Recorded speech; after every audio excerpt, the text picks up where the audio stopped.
Howdy folks, welcome to another beautiful day out here in West Vancouver. And when I say beautiful day, I mean it is mist, rain and cold outside. As you can see, I even got my jacket on. So for that reason, we will be shooting more of our videos in here from now on, as we don't have space to shoot outside when it's raining. Anyway, it also helps because I need some information for some of the subjects that I want to talk about, and my memory isn't what it used to be. So here in front of my computer, I've got access to the facts and figures. Okay, in today's video, I want to talk about the Canadian housing market and the perfect storm that is heading our way.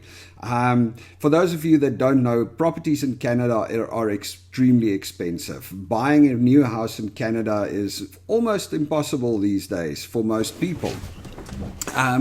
Just to give you an indication, I mean, a 4-bedroom house in the US, which is right next door to us in Washington State, you can buy a nice 4-bedroom house for $500,000 US dollars, which is what I guess about $600,000-700,000 Canadian. Then I'm talking about a really decent house.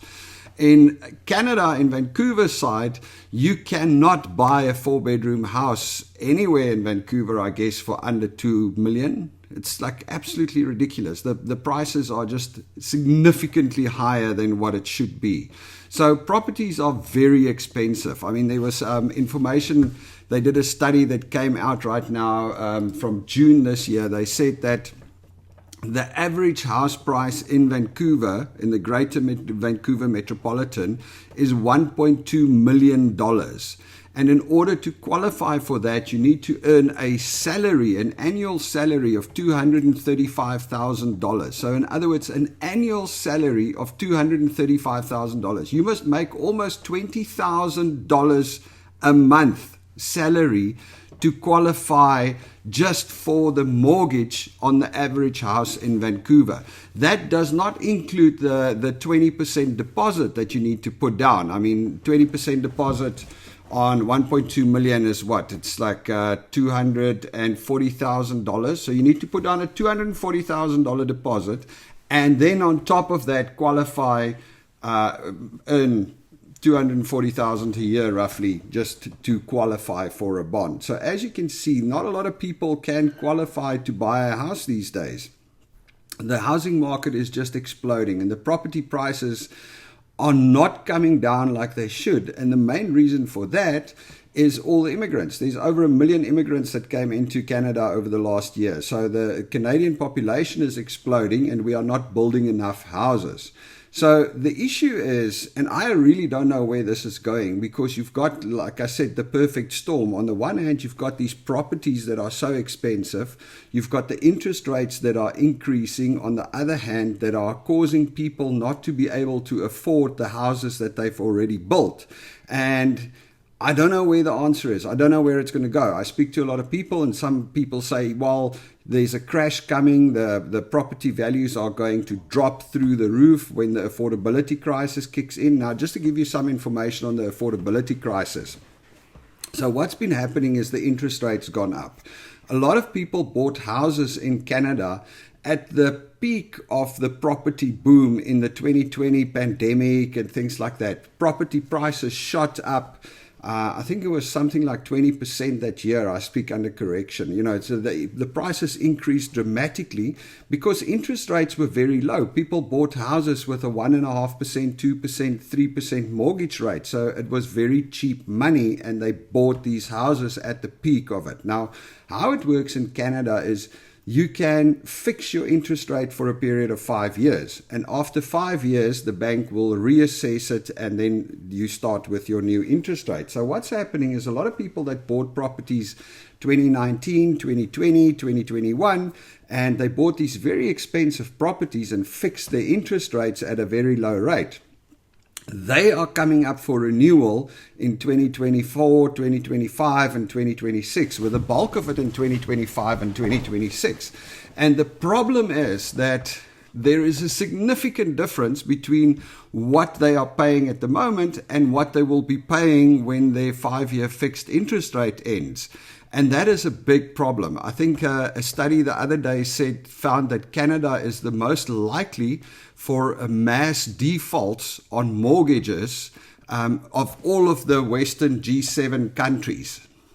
purely because of the, number one, the extremely high cost of property and the low interest rates that people bought at. So what's going to happen is in 2025 and 2026, when the bulk of those hit, people is going to, their mortgage payments are going to go up from 6,000 to 10,000 and things like that. You would be very surprised to see how much a 4 or 5% interest rate increase actually increases the total mortgage on or the total monthly payment on a $2 million or a $3 million mortgage. It's huge.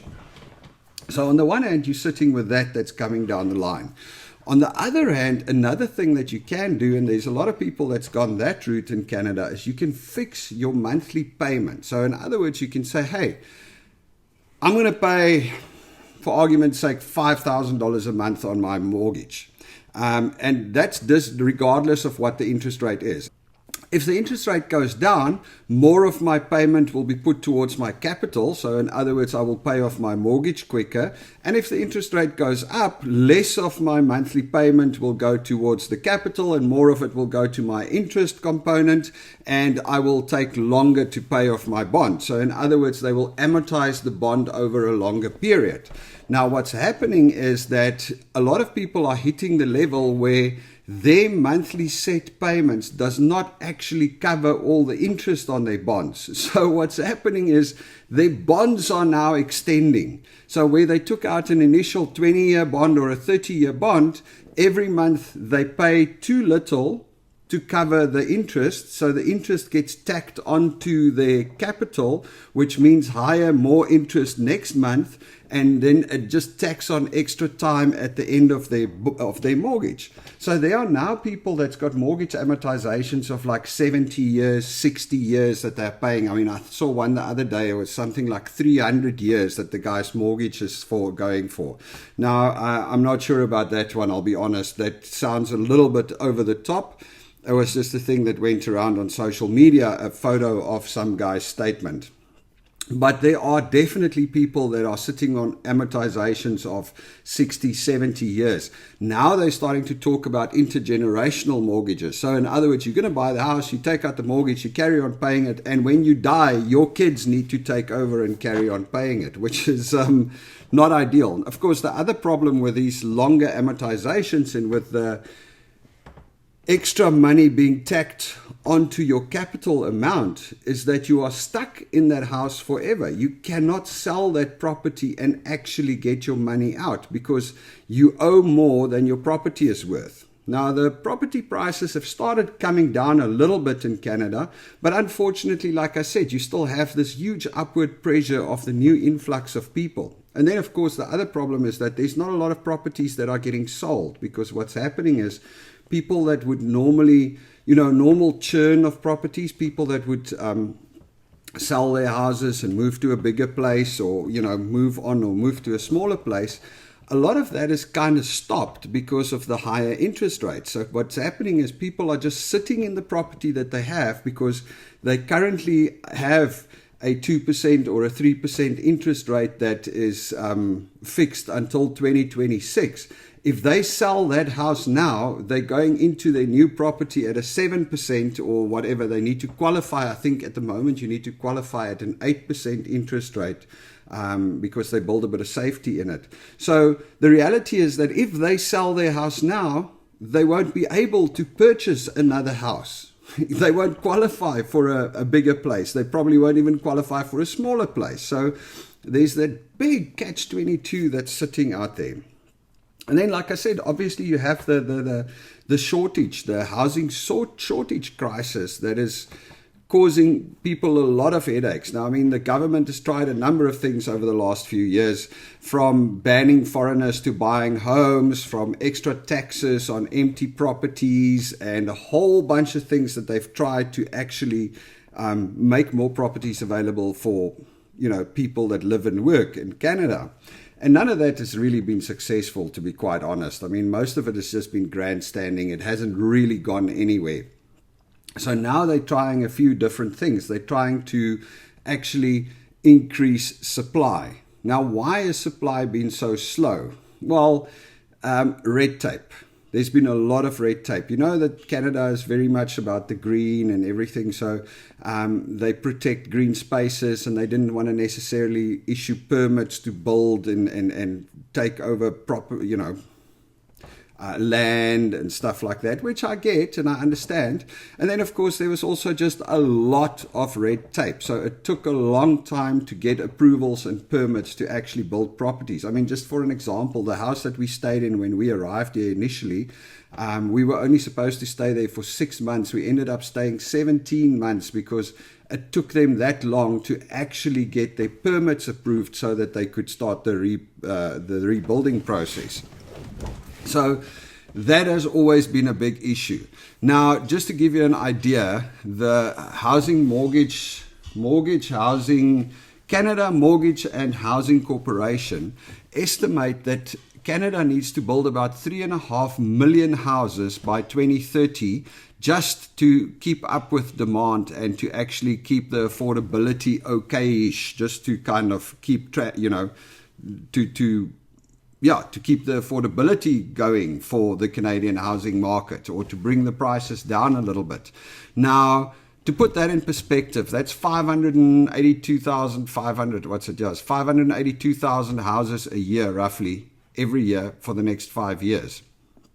Over the last 5 years, Canada has just averaged just over 200,000 new houses a year.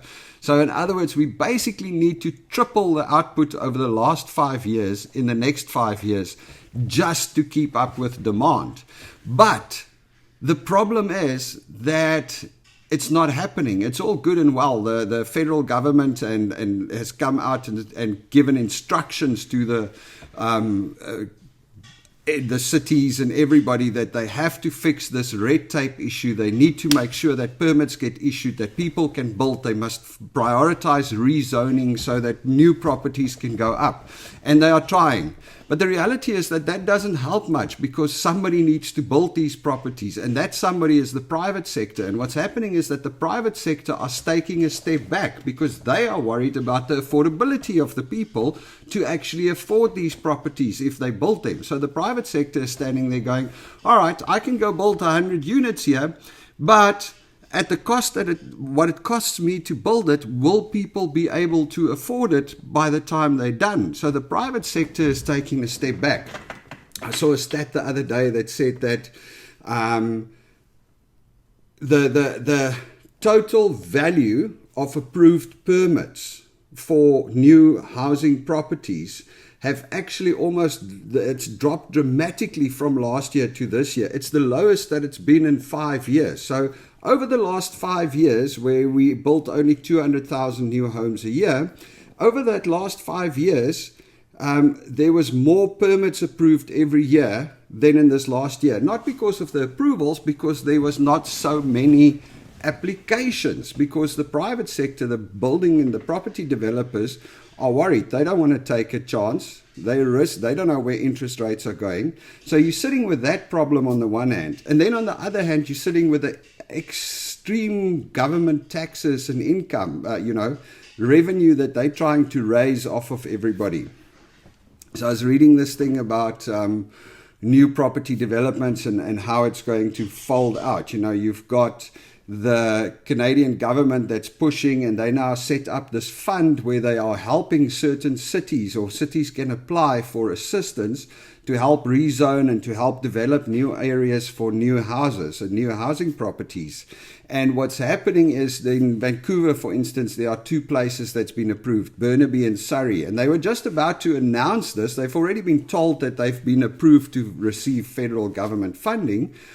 And then it got put on hold, because what's happened is that the Greater Vancouver Metro Council actually decided to increase their, to increase their DCCS, development, I'm going to tell you right now what it stands for, DCCs, so development cost charges.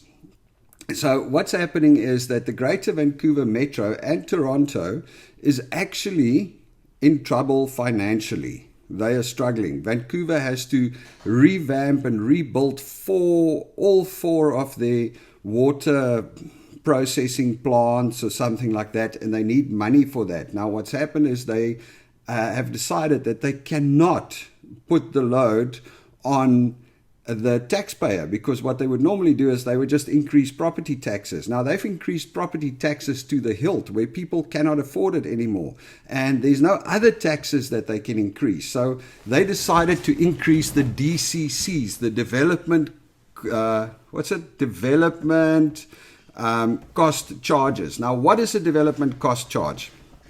That is a fee that a developer has to pay per new property to the Greater Vancouver Metro Council or to the Toronto Council in order for the council to actually do the basic structures around it. So in other words, to upgrade the roads and everything. That's a fee that gets paid to the council. It's just a tax that the developer has to pay to the council, pretty much.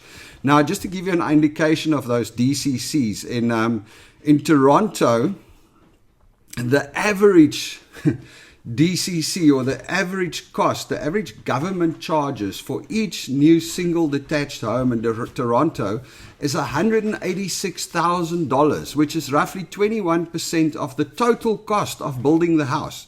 So for a developer to build a new home, it will cost him just almost $1 million to build the average home, but 21% of that is money that he's just handing over straight to the government. So $186,300 is just the fee that goes to the government. On a condominium, $122,000 goes to the government. That makes up about 23.9% of the total development cost. So as you can see, the government is taking, or the councils, the city councils are taking a big chunk of this money from developers in order to develop new properties. The federal government wants to give money to the cities to develop. So it's just, I don't know, something is just not working very well. Everybody's scrambling to try and solve this crisis. And I don't know that anybody is getting it right, which is very, very scary at the moment. I don't know which way to go, honestly. I speak to friends and they go, well, we can't buy a property now because the property market is going to crash. I speak to other people and they say the property values will never crash because there's just not enough supply. It's just going to go up, but it can't go up because even if it goes up, nobody's going to be able to afford it.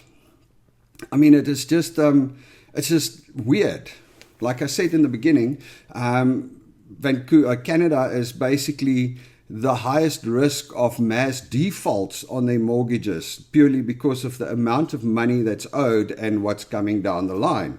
And of course, the big issue in Canada is that, unlike the US, for those of you that remember the 2008 financial crisis, people used to go in and hand back their keys and walk away. Sorry, I can't pay this bond anymore. I can't pay this mortgage anymore. There's it, take my house and I'm gone. Now, in the US, that worked because most states in the US at the time, and even still today, you are not liable in your personal capacity for the shortfall on your mortgage.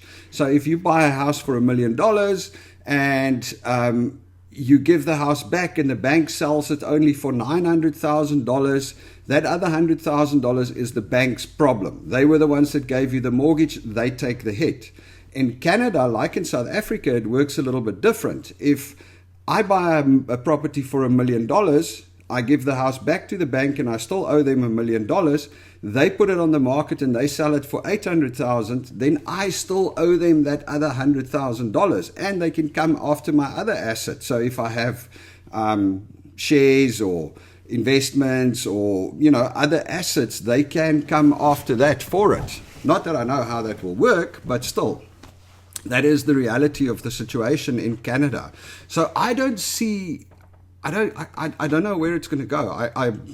In honest, look, I will never be able to afford a house in Canada at the current prices. It's just not going to happen unless I win the lottery. I mean, there's just no way that we are going to be able to put down a $240,000 deposit on an average home and then have $240,000. I mean, between me and Belinda, we don't even come close to $240,000 a year in income. So that's just not going to happen. We are renters, or I suppose if we move out to further out of the cities, there might be a place. So luckily for me, I get to sit on the sidelines and look at it and see what's coming, what's happening. But I think there's a lot of people that are in real trouble. And the question is, do you buy a property right now or don't you? Is the value of the properties going to go up, or are we facing down a real crash like we saw in the US? Will the Canadian developers and private sector be able to build 600,000 houses a year for the next 5 years to actually catch up with demand? Will the Canadian government curb immigration to try and lessen the pressure? Which is not really something they can do, because what's happening is you've got this huge aging population in Canada, and immigration is what actually keeps the wheels turning for the social services and the pensions and stuff like that. So it's a big catch-22. And luckily, we are not super exposed, except for rentals, which are also going crazy. I mean, we're still okay where we are. But it's going to be interesting. It's going to be really interesting. I would love to hear what you guys think about it and where you think it's going to go, because to be quite honest, I don't know. You've got these two giant, it's like the tectonic plates in an earthquake. You've got these two giant forces that are pushing against each other. The affordability that can't carry on, people can't afford to pay these prices. And on the other hand, the shortage of housing that pushes back. And it's like at some stage when that thing collapses or slips loose, there's going to be a giant earthquake. And I think that there's a giant earthquake on the way in the Canadian housing market. Oh, just on another last note. So one of the things that the BC government is trying is they've now imposed quotas on different cities in BC to build more houses. So they've gone and they've put ultimatum and said that certain cities need to build more houses. I'll put this graph up there for you so you can see the numbers. But for instance, the BC government says by 2028, Vancouver must build 28,900 new housing units in just Vancouver. I'm not talking Greater Vancouver, that's Vancouver City. Abbotsford must build another 7,240 houses, and West Vancouver must build 1,432 houses. So the BC government is telling these guys that they have to get this done. But the problem is, it's not the council that has to build it. The council needs to put the systems in place for private developers to build it. And that's where the problem lies. So, yeah, anyway, folks, let's see how it plays out. I don't know. My predictions are, I don't know. I don't know how this is going to play out. I know that things always come around. It's cyclical. There might be a crash, but then there will be a boom again. Where to position myself for this one, I am at a loss. All right, folks, you all have a good one. Cheers.